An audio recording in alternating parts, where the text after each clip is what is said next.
official Purple Rain podcast episode of the 2025 off season. We are here. Thank you all for coming through. We love you. We appreciate you. And as always, you can follow us on Instagram at the Purple Rain Podcast. This guy right here on Instagram on X at Sutton Def. Me, Instagram simply as10.prod. X simply as10. And most importantly, Manscaped. Use code PRP for 20% off your whole entire order and free international shipping. A fantastic deal on the internet. Episode 299. I do have to bring up who it will be. So the Chris Canty episode. Dare I say, Matt Judon, Paul Kruger, Michael McCrary, who's right behind me somewhere, and Odafe Owe, who, has a nice $13 million cap hit next year. So we'll be getting into those cap conversations soon. I actually did take a look at our cap figures for next year, and there are some guys that we do have to restructure, trade, or maybe extend them to free up some cap. But first and foremost, I do have to ask you, how was your weekend? How was the Super Bowl? If you did watch it, just overall, how was it? Great. I will start there. Weekend was actually really good, very relaxing. Before I get into anything else, we got to give a big shout out to the Purple Rain patrons, goated individuals here. You guys know what it is. Special shout out to our members here on the Purple Rain podcast, Don C. We got Gaming with Dragon as well. And listen, man, Killer Cam, that's my guy, Killer Cam. I know he's probably in here. And then, yeah, listen, my weekend was good. My weekend was very, very good. It ended even better, though. I will say that the Kansas City Chiefs, of course, losing the Super Bowl to the Philadelphia Eagles. The only gripe I had with the game yesterday, and let's just kind of get into it. Like the video, guys. Subscribe to the channel if you're new. You guys know all that junk. If you're watching on X, hello, shout out to you. We for coming through. But look, my only gripe with the Super Bowl is that the Chiefs couldn't put up a better fight. I was hoping for at least like some fourth quarter theatrics, some drama, some fireworks to happen at the end. But honestly, that game was over by halftime. It was over by halftime. And, I don't know if you watched the game in full. I did. I watched pretty much every single play except for, I think it was, honestly, I watched every single play of the game up until I'd say, 6 minutes left in the fourth quarter. I took the dog out for a walk because obviously the game was over. And when I left to the dog out, the score was like 40-6. I got back and it was like 40-22. And I was like, okay, garbage time much? At padding much? And I'm not going to let Mahomes off the hook. This episode, we're not letting Mahomes off the hook. We're not letting the Chiefs off the hook. You got belt to ass. If you're a Chiefs fan watching this right now, it was absolute belt to ass. And, shout out to the Eagles for that. Before we get into anything else, though, of course, bring up who's here in the live chat. Mod K in the house says hashtag replay gang. What's going on, K Dog? Appreciate you for coming through. That's a real Purple Rain pioneer right there. Dre is in the house. What's going on, Dre? Says, what's up, Purple Rain gang? Appreciate you for coming through, man. We got Zeke Hokage in the building. Says, PRP, what's good? Zeke, what's up, man? Appreciate you. DWAS, of course, showing up as always and showing love in the chat. DWAS just had a birthday. Had a birthday. So shout out to DWAS, man. Appreciate you for coming through, man. Day after your birthday. Hope you enjoyed that game yesterday just as much as we did. He drops a 2-piece in the chat. Always support, man. We appreciate that. Says, is Patrick Mahomes overrated? I'm going to say no. I'm going to say he's not overrated. He did have probably the worst game of his career last night, but I don't think it was in large part due to Patrick Mahomes and him not being a good quarterback, right? And we'll get into that in a second here. Who else is in the chat? Love West is in here. What's going on, Love West? Says, I watched the Super Bowl in shock because the Eagles are what the Ravens are supposed to be. Yeah, I think we talked about that, Alex, on one of the episodes before. I'll be honest, and this you can hate me. If we were to make the Super Bowl, I hate to say that we would have lost. The Eagles would have won no matter what. And you can disagree with me all you want, and that's fine. I can understand it. But that D-line is way too good, and the O-line is very, very good. Do you think our D-line would have gotten pressure on that O-line? They would have had a field day with Mr. 77 with our line, some of those guys. So it kind of just sat back, and I'm like, to me, the best team in the league, pound for pound, won the Super Bowl. And I honestly have no complaints with that. They, to me, top to bottom roster, are the best in the league, and I think it's very well deserved that they won the championship. Yeah. Yeah. No, I mean, I agree with that take. Only thing I will say is that, of course, we did play the Eagles earlier in the regular season. And of course, we did end up losing that game as well. Had a garbage time touchdown at the end. It wasn't the most competitive. The Ravens were in position, I would say, regular game. They were in position to make it a fight, to make it close, right? Justin Tucker, I think he missed what, 3 kicks in that game, Yeah. a total of 7 combined points, 2 field goals, and then 1 extra point that he missed. A total of seven combined points that weren't on the board that could have swayed the game in our direction. What I will say about the defensive line of the Eagles is this: while they were dominant, and while I do believe that our offensive line would have gotten pushed around for most of that game, probably would have ended up losing. So I agree with you there.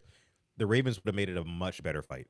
And the only reason why I say that is because the Ravens have a guy named Lamar Jackson at quarterback who is able to be Houdini, for lack of better words, like we've seen so many times before. And it kind of honestly, watching that game last night, the Chiefs and Patrick Mahomes run for his life and not know exactly what to do, like in any situation pocket, it gave me a new appreciation for our quarterback Lamar Jackson, because there were times where I felt like Mahomes, if he was just a little bit more athletic, right? If he had that red button that he could press and just kind of like jump out of the window, right, and just kind of get out of there and make something happen, he would have made some more plays down the field. But Mahomes just not that guy. You know what I'm saying? Like, he can make every throw in the book, right? He's got sneaky athleticism, but when the defensive line is pressuring you that easily, right? And here's our biggest takeaways.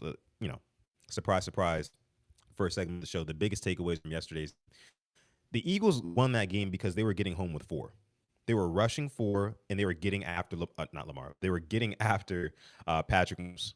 So everybody else was able to drop back in coverage. There were so many times, and, when you're watching the game from the broadcast angle, which is how you watch it, obviously when you're watching on television, you can't see routes developing down the field. So you don't necessarily know who's open and who's not, right? So, but I will tell you this: if a team is only rushing four,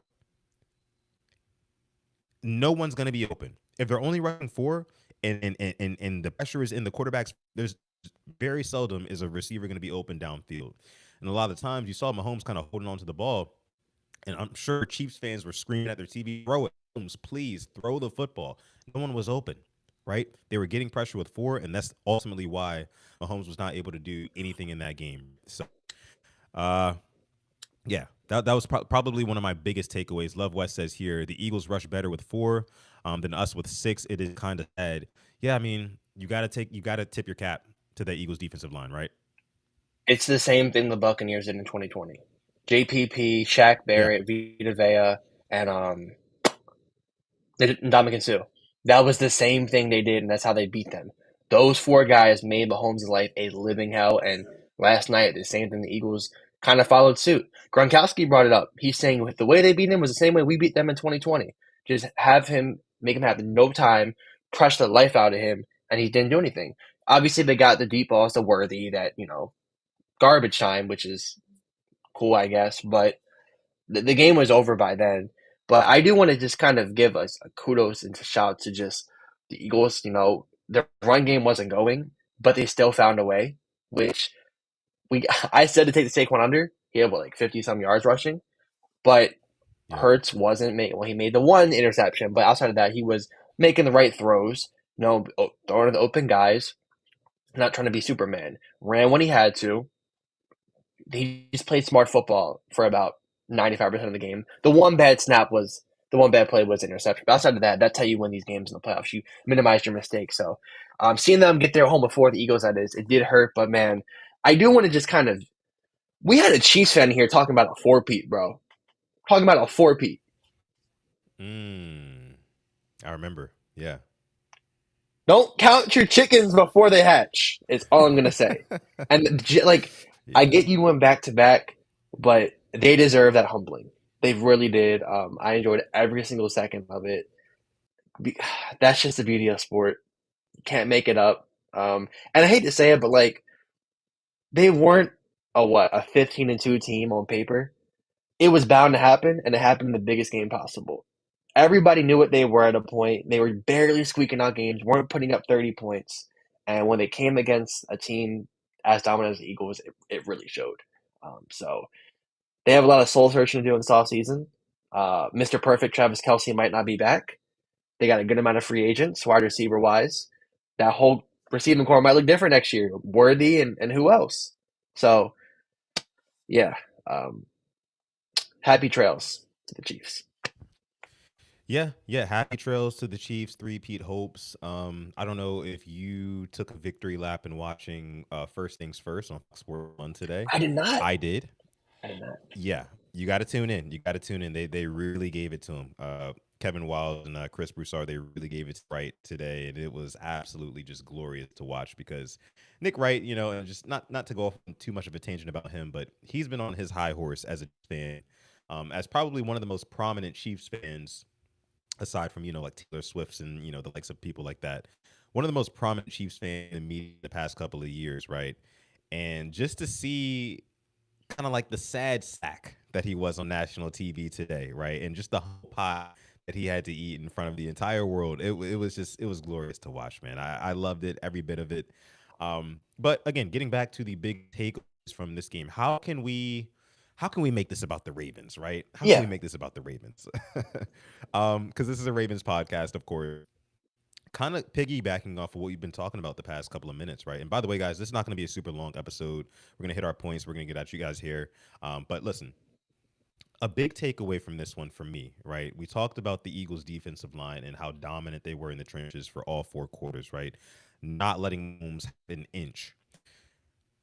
What does that say about the Ravens' offseason plans? Like, what should they do? Should they go in the draft and invest in the trenches, defensive tackle, edge rusher? Does it make it that much more important, Alex, for the Ravens to kind of have that as a point of emphasis this often? I mean offensive and defensive. Because we're going in now with another whole left tackle. So right now you can only say our Yeah. center and right tackle is really held down. 2 out of our 5. When in reality, we're now stepping back from where we were last year because we had 3 out of 5. We knew what left tackle, center, and right tackle were. So now it's like, okay, I'm looking at the Eagles as a blueprint. They signed Mekhi Becton on a 1-year prove it deal, who plays absolutely at an elite level. They get more than what they expected from him. They already had their pieces around. They replaced Jason Kelsey. Like, I'm not gonna say like he just fit in there, but he still played high level ball. Their center Jurgens, that is. Defensively, that's what happens when you draft the right guys. Nolan Smith, Jordan Davis. I'm be honest, Jalen Carter fell to them, but that's neither here nor there. We're talking strictly ball right now. That's just how the cookie crumbles. Same way Kyle Hamilton fell to us at 14. He should have never been there. But what they've done and just built that line, man, and even Zach Bond, getting him on a deal in free agency. Like, they're signing the right guys. They're not signing guys that are just names. They're signing guys who can fit their system right. So that's kind of what we have to do. I'm looking like, and now I'm looking at our first round pick. Maybe the trenches, either one is kind of just the only pick right now, and maybe BPA if a really good corner's there. But if a good O lineman or a good D lineman's there, I feel like you have to take it at this point. Yeah. Yeah. I mean, I totally agree there. Um, the Ravens do normally like to go BPA over immediate need, and that's what we've seen in a couple of years past. And honestly, if I'm Eric DeCosta, I'm looking at that game, that Super Bowl. Honestly, if I'm any NFL GM and I'm looking at that Super Bowl and what happened last night, what transpired, think about it this way: Mahomes is the greatest quarterback of this generation, right? I think he's cemented himself.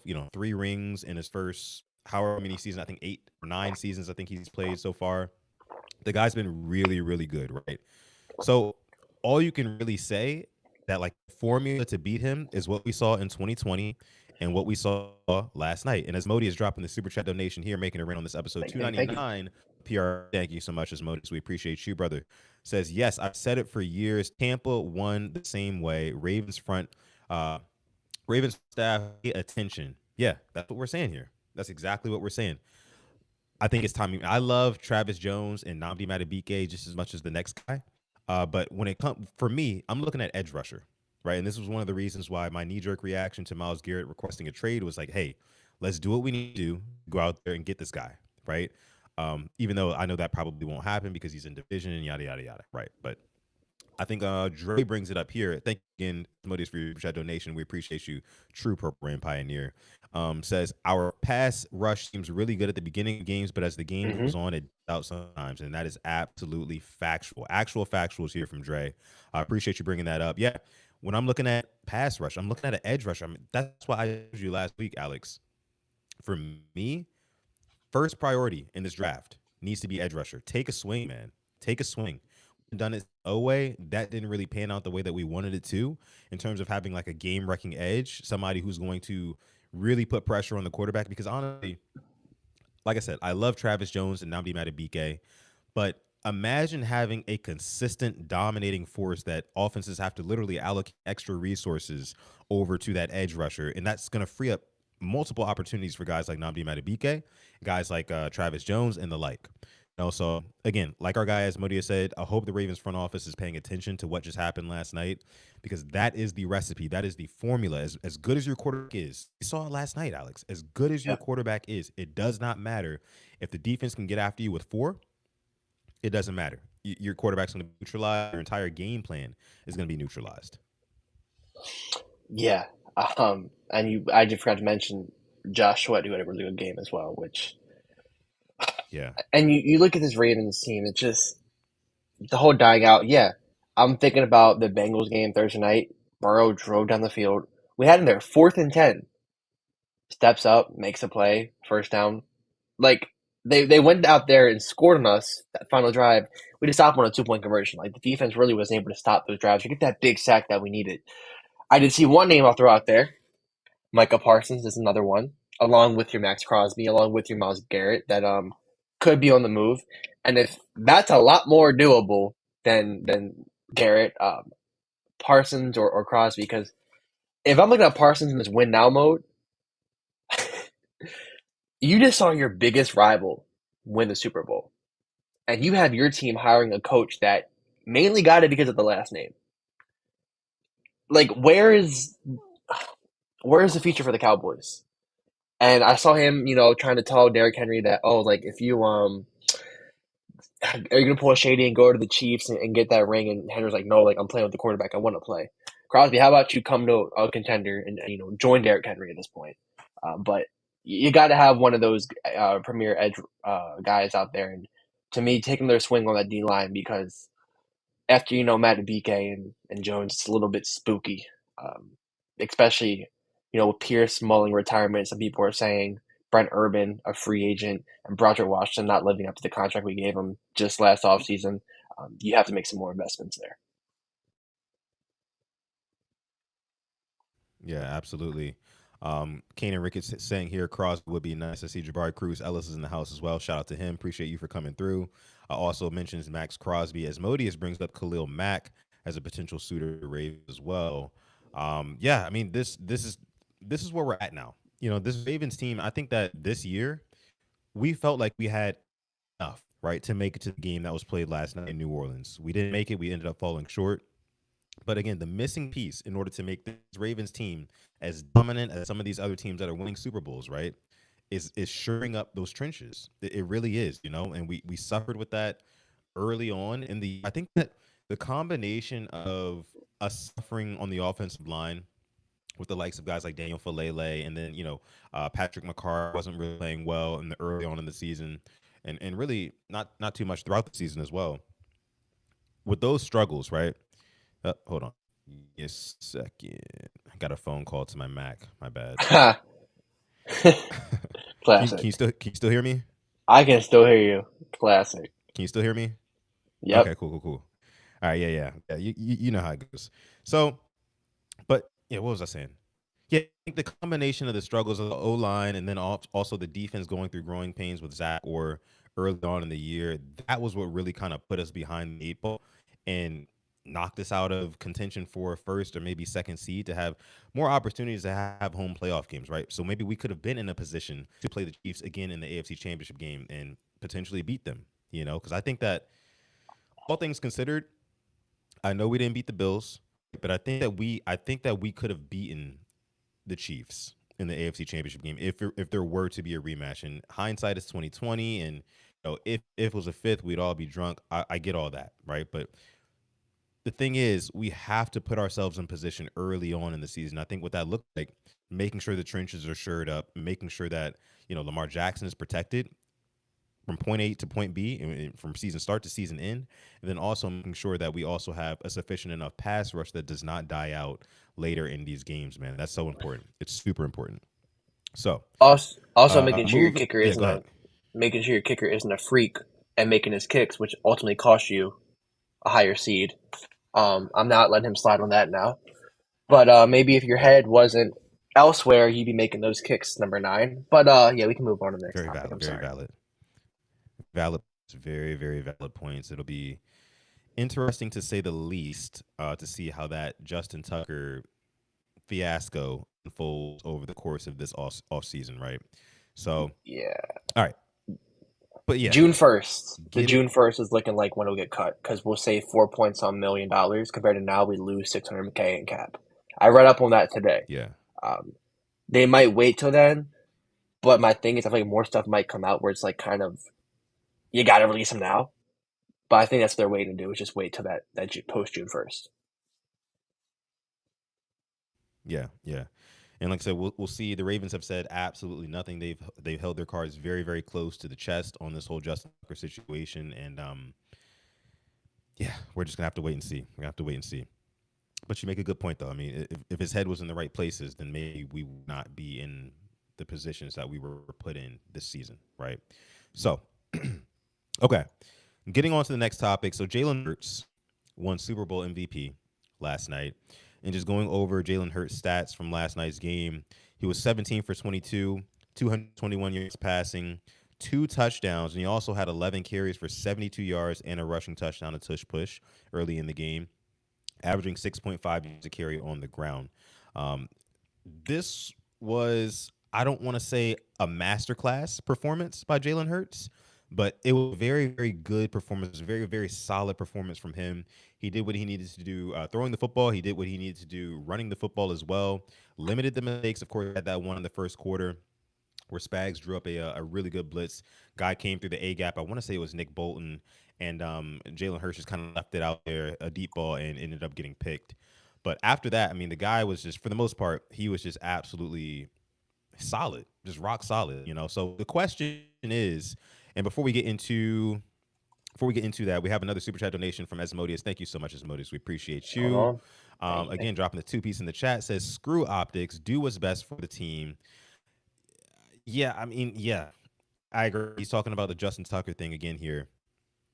What's best for the team would be to move on from Justin Tucker at you. this point because it's it just doesn't look good. You say screw optics. It's just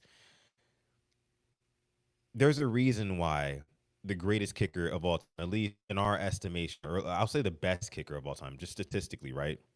Because greatness, there's other things, intangibles that you have to have with that, right? So we stripped greatness title from him as of right now, but he was really good over the course of his career.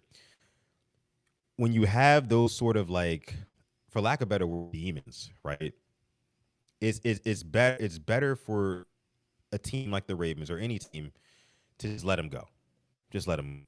So we'll leave that there. Again, thank you so much, Asmodi, for your super chat donation. But getting back to the question here at hand, Jalen Hurts won Super Bowl MVP last night. A lot of people this morning and today were talking about, is Jalen Hurts a top five QB? Is he a top three QB?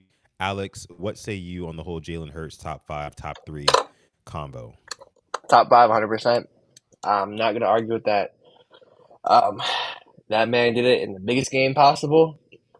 That's both of his Super Bowl games. He's outplayed Patrick Mahomes in both of them, in my opinion. Yeah, I never yeah, really got the disrespect. I'm not gonna get mad at his team for putting superstar receivers around him. I'm not gonna get mad for them drafting Devonta and trading for AJ Brown because guess what? I want the Ravens still to trade somebody for Lamar. So I'm going top five. Mahomes, Lamar, Allen, Burrow, Hurts. That's my five. Why would you put Burrow over Hurts? Good point. I mean, to be fair, before last night, Burrow was the first guy to beat him. But I've watched Burrow twice a year. I know what he can do to any defense. He put up 500 on us. Like I'm I'm not gonna sit here and act like he's just throwing dink and dimes. But if you put Hurts above Burrow, I wouldn't hate it. I wouldn't hate it. But for strictly if I'm talking stats wise as well, I will put Burrow at 4, Hurts at 5. Yeah, I mean, and I honestly think that those two right now are interchangeable. When you're talking about career success, accolades, and then also mixing in talent and skill, it's hard for me to not put Hurt above Burrow because again, he did make it to the big game and he won the big game. He's made it to two big games at this point. The only pushback you give is that okay, Jalen Hurts normally has a much better team, you know, and you can't even really say that too much because Joe Burrow has a solid squad on him as well. You know, let's not get it twisted, right? Like this guy has had star-studded receivers. You know what I mean? Um, Trey Hendon here I think led the league in sacks. I mean, he's had help. He's definitely had his help. He just hasn't been healthy in certain spots. And the best ability is availability. And for that reason, I would probably have to lean towards Jalen Hurts in this conversation again because I think that winning rings does put you in a tier above if you are in a similar, I guess you could say, like skill class, right, to these other guys. And I think we have to put Allen and Lamar above Jalen Hurts because they just have more tools in the toolbox, right? They can get it done in different ways. And we've seen that. They both have MVPs. Neither of them have rings. We will say that. But in terms of like pure sheer talent, I think that those guys, Allen and Lamar, are a little bit better than Hurts right now. But I have to put Hurts over Burrow because he's got the ring, and they're in a similar, again, I'm cool skill with that. class. Yeah. I'm fine with that. I mean, So, I'll be honest. I'm not gonna disrespect Hurts. I don't know why like people hate him. I think he's a damn good quarterback. I'm happy the he Steelers never is. got him. The Steelers really like Jalen Hurts, but they stuck with Ben in 2020, and they didn't think about the future. They stuck with Ben, and then they got Kenny Pickett the next year, who he did win a ring, but for the other PA team. So I am very happy that the Steelers passed on Jalen Hurts. Yeah, because you think about it, Jalen Hurts have been perfect for the city of Pittsburgh. He'd have Yep, been perfect for the city of Pittsburgh, man. I mean, I can only imagine having Jalen Hurts twice a year in the division. That team would be him and Tomlin. They would be like two peas in a pod, man. That would be a very very dangerous duo. They'd be very tough. Of course, their defense would be balling as they normally would. But yeah, like you said, I'm glad that he is not in the conference. Not to say that I think that Hurts is the most talented in the league because I just said that he's not. He's definitely not. But I do like his game. I've always said that. But yeah, let me see what y'all are saying in here. Let me see. Dre says, even though championships are the ultimate goal, just because you win a championship does not make you a better player. As fans, we get too deep into the championship thing, and that's a big conversation about like ring culture and how much it means for a quarterback to win a ring because it is a team sport at the end of the day. And I saw a lot of people having the conversation like, what is more important? Like, what says more about a quarterback? Is it MVPs, which is a personal award, or is it a Super Bowl ring, which is a team award? Right? Everybody on the team is needed to win a Super Bowl, right? As we saw last night, and I mentioned it in my reaction video that I posted after the Super Bowl. Jalen Hurts didn't have to do too much to win that game last night. He didn't. You know, he made the plays when he needed to make the plays, but at the end of the day, that Eagles defensive line really really had Mahomes in check, and that was the story of the game. That was what won them the game. Honestly, if you could give the Super Bowl MVP award to one side of the football and just say, "Hey, look, the whole defense deserves it," I'd be okay with that, right? yeah. I'm gonna go context here when you say what's more important. I feel like it's how the games go. Um, and also for me, it's hate to say it. You look at a guy like Trent Dilfer has one, but Dan Marino doesn't. And this is straight context because I'm not going to disrespect Tilfer for winning us, helping us win that, but you had to be just average with that defense, literally average to win that game. And if you rewind, like it's just the defense was just so good, it was hard to even lose that game. Now when you look at unfortunately, we put Lamar in the situation. Yeah, he's had playoff struggles, but once you kind of depending how you win and lose those games, if you're going band for band, blow for blow with these teams, you really can't get mad at them for losing that game. I feel like he is going to just keep on progressing in the playoffs. I think we've seen it. I think last year, the Texans game, the one we won, first half was shaky, second half, blew away. This year, the Steeler game, whole game, we just controlled it. The Bills game, self-inflicted wounds, but either way, you got to find a way to win those games, and we did. We were in a position to tie it, and it didn't. But I can see the progression, which kind of gives me hope. But as if we're talking, I just feel like context is the most important thing. And for quarterbacks, people are always going to value the rings, and I get that. But I see Aaron Rodgers have top 5 all-time shouts with one ring. I really do. And people always, they'll put him in them conversations when he's had a damn good squad around him many of his years. And he's lost some tough games against some guys. Jimmy G, 2019, when people thought it was going to be the Packers' year that year. So I'm going context, but for our quarterback, he's a Hall of Fame lock right now, in my opinion. That ring right there, we're in top 10 combos of all time. That's all I need. Pretty much that's where we're at with Lamar Jackson and his all-time ranking. Pretty much, yeah. He's got to get the ring, and then he's pretty much cemented in that top 10 quarterbacks of all time. Said, and just to end it with this, if Jalen Hurts did not have the game that he had yesterday, if he did not play well, right, and it was really just mainly like all Eagles defense that won them the game, then I would probably still have Burrow a touch above Hurts. I would. But because he did have, the rushing yards, he stayed on the field when he needed to. That deep ball to Devonta Smith, a beautiful Mm, ball, right? There was no way Devonta Smith was going to drop that one. Placed it perfectly. I mean, the defender even got a hand on it, but again, no way Devonta Smith was going to drop that one in a Super Bowl. Um, those are the reasons why today I have to put Hurts top 4, and I have to leave Burrow at that 5 spot. That's just me. That's just me. But you make a really good point about Aaron Rodgers, one ring, but skill wise, he's seen as like top 5 all time or top 10 all time yeah. in this game. So there you go, there you go. Yeah. Let me see. Purple Bird is in the house. Says, "What's up, fellas? How we feeling? We're What's going feeling on? What's good, going man. on? Feeling good. Yeah, what's going on? Off season is here, and of course, we are still here as well. We've got free agency coming up. We draft, and of course, trades are still going to be going down. So Mm-hmm. make sure you stay locked into the Purple Rain Podcast YouTube channel, as we will still be uploading content as we normally do every single off season. Okay, we're gonna wrap it up with this. So before the Super Bowl, a couple days before the Super Bowl, they had the NFL honors, and Josh Allen won MVP, right?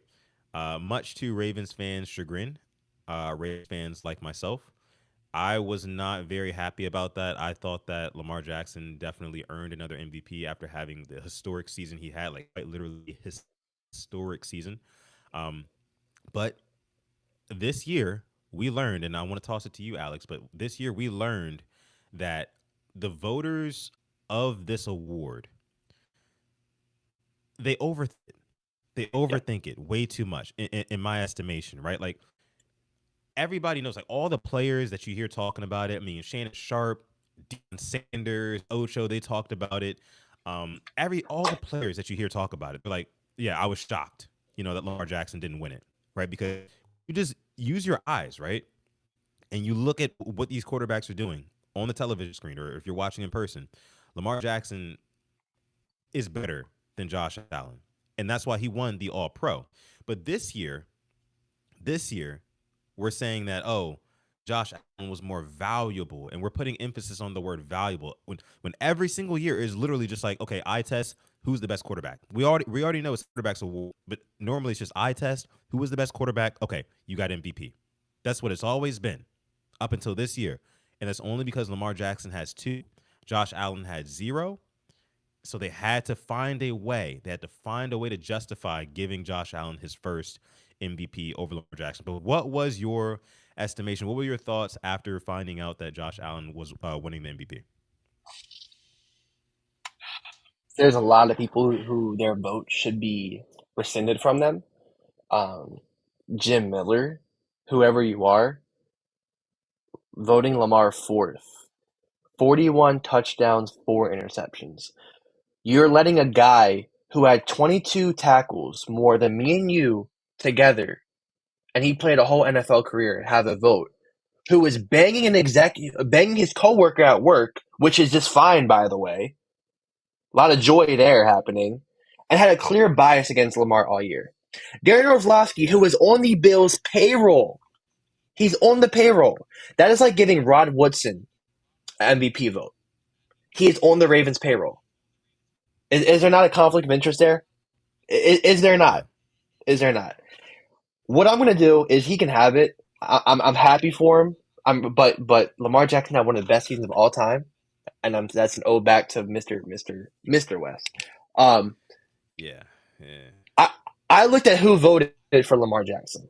I just went down the list and just Tom Brady, Teddy Bruschi, Tony Dungy. Those three right there have Mm. more accolades than anybody who voted for Josh Allen combined. So who I know who the real MVP is. That's all I'm gonna say. But yeah, there's a lot of conflict of interest going on with these voting, and Acho saying he voted for Lamar for the All Pro compared to the most valuable. Um, his reasoning made no sense, much like most of his takes. So it's just Yeah. it's just a bad look. But congrats, they got it. The Bills fans can do laps, but doesn't change the fact they don't got one of these. So keep on waiting for that.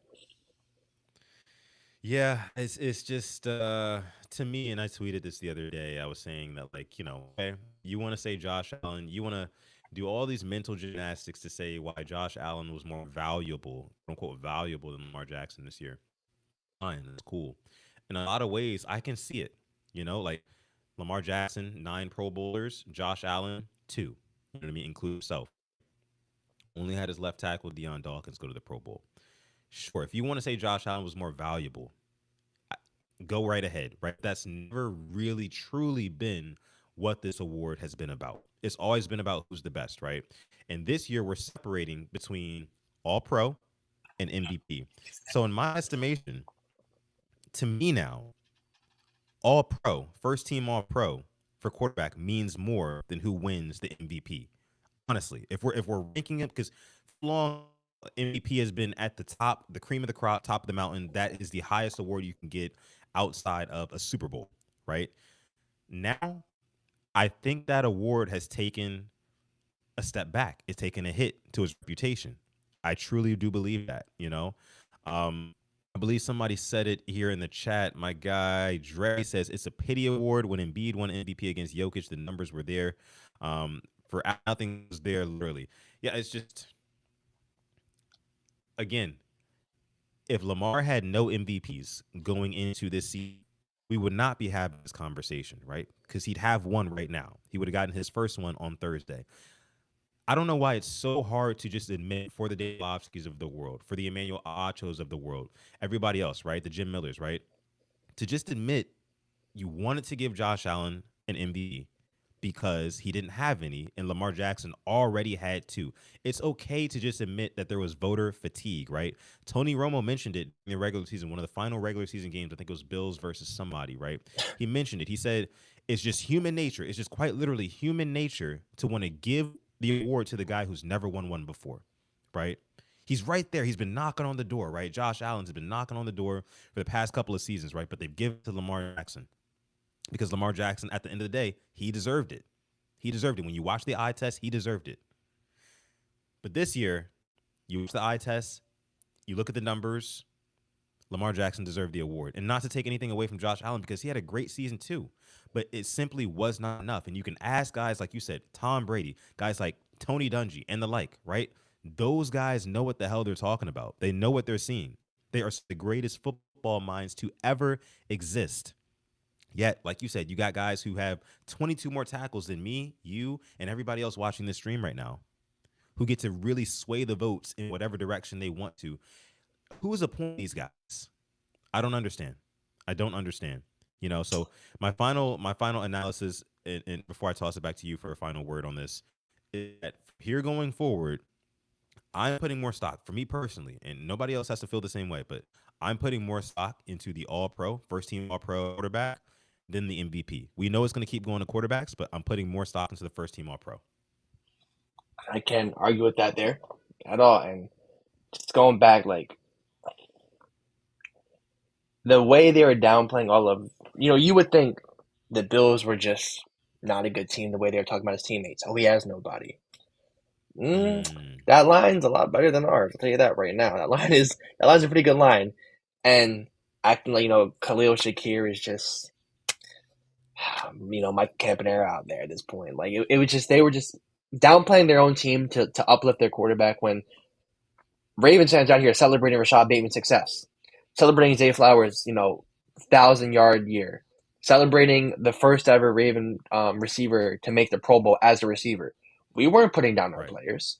Only player Ravens fans had a real gripe with, honestly, was just some of the guys on the O line. We weren't putting down Likely Andrews before what happened. Like we didn't have to pull down our players to uplift our quarterback. We can do that all at the same time. So it just Right. yeah, James Cook here. Like James Cook put up a good amount of touchdowns. Was carrying them against the Chiefs in that playoff game. So it's okay. We'll move on and we'll be all right. But they can have their MVP. Congrats. I'm happy for them. I know they aren't used to getting no trophies in the cabinet up there in Buffalo, but it's okay. You can have that Yeah. one. So we'll be good. We'll be good. We'll be all right. We'll be all right. We're looking forward to next season and possibly getting the first Lombardi, a decade, and getting the first one for Lamar Jackson as well. That is what we're looking forward to as we go forward with this offseason and look to next season. So, with that being said, we're going to go ahead and end it there for this episode 299 of the Purple Rain Podcast. I want to thank each and every one of you guys for listening. Make sure you like the video if you are watching on YouTube. If you're watching on X, hello. Make sure you follow us both on X as well. You can follow me on X at Sutton Deck. Follow this here on X at Simply AS10. Just put out a banger tweet last night. Absolutely going crazy, doing numbers on the Twitter sphere. You probably already seen it. If you haven't seen it, you go check it out at Simply AS10 on X. But yeah, with that being said, I'm gonna let my guy Alex take us out. Thank you, and thank you all for coming through to this episode on the Purple Rain Podcast. We love you. We appreciate you, and as always, stay positive, test negative. Yes, yes, yes, and never, ever, ever, ever forget, even on the rainiest of days, to call God. From episode 299 of PRP, we're gonna catch you guys in the next one.